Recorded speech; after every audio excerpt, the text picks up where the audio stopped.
എൻ്റെ ഇന്നലകൾ ഇന്നെനിക്ക് ശിക്ഷയാകാതെ ശിക്ഷണമാകണം എന്ന തിരിച്ചറിവിൽ സ്വയം ശപിക്കലിൻ്റെ ഇരുട്ടിൽ നിന്ന് സ്വയം സ്നേഹിക്കലിൻ്റെ വെളിച്ചത്തിലേക്ക് ഇറങ്ങണം.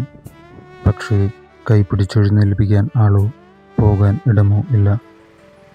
അപ്പോൾ പിന്നെ ഞാൻ എന്നെ തന്നെ പിടിച്ചെഴുന്നേൽപ്പിക്കണം. ഞാൻ എനിക്ക് തന്നെ ഇടമാകണം. എന്നാൽ അത് സാധ്യമാകുന്നതിന് മുന്നേ നിന്നുപോകലും വീണുപോകലും ചത്തുകിടക്കലും ഇഴഞ്ഞെഴുന്നേൽക്കലും എഴുന്നേറ്റ് നിൽക്കലും ഒടുവിൽ വീണ്ടും പിച്ചവെച്ച് നടന്നു തുടങ്ങലുമുണ്ട്.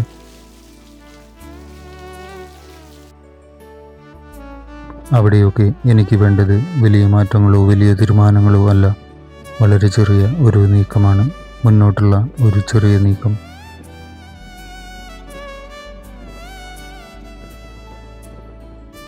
ഞാനിപ്പോൾ നിൽക്കുന്നിടത്ത് നിന്ന് തന്നെ എന്നാൽ കഴിയുന്ന വേഗത്തിൽ, എന്നാൽ കഴിയുന്ന രീതിയിൽ മുന്നോട്ട് നീങ്ങുവാനുള്ള ശ്രമങ്ങളാണ് ആദ്യം വേണ്ടത്. ശ്രമങ്ങളിൽ നിന്നെത്തുന്ന ഒരുതരം അച്ചടക്കവും അച്ചടക്കത്തിൽ നിന്ന് രൂപപ്പെടുന്ന ദിനചര്യയും ആയിരിക്കണം നിലനിൽക്കുന്നതും എന്നെ മുന്നോട്ട് നയിക്കുന്നതും, അല്ലാതെ പ്രചോദനമല്ല.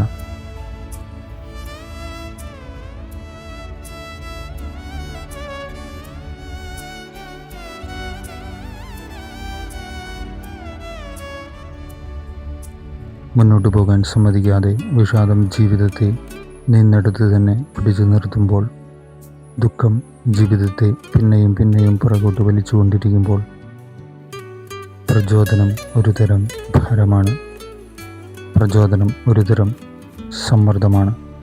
പകരം സമയമാനദണ്ഡങ്ങളില്ലാതെ കഴിയുന്ന പോലെ മുന്നോട്ടെടുത്ത് വയ്ക്കാൻ ശ്രമിക്കുന്ന ഓരോ ചുവടും ഒരു വിപ്ലവമാണ്.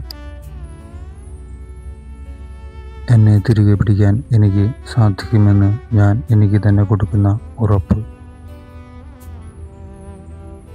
മുന്നോട്ടുള്ള ഓരോ ചെറിയ നീക്കങ്ങളിലൂടെയായിരിക്കണം വഴികൾ സ്വയം വെളിപ്പെടുന്നത്, അല്ലാതെ എന്തു ചെയ്യുമെന്ന് ഉത്തരം കിട്ടാത്ത നിരന്തരമായ ചോദ്യങ്ങളിലും ചിന്തകളിലൂടെയും ആയിരിക്കില്ല.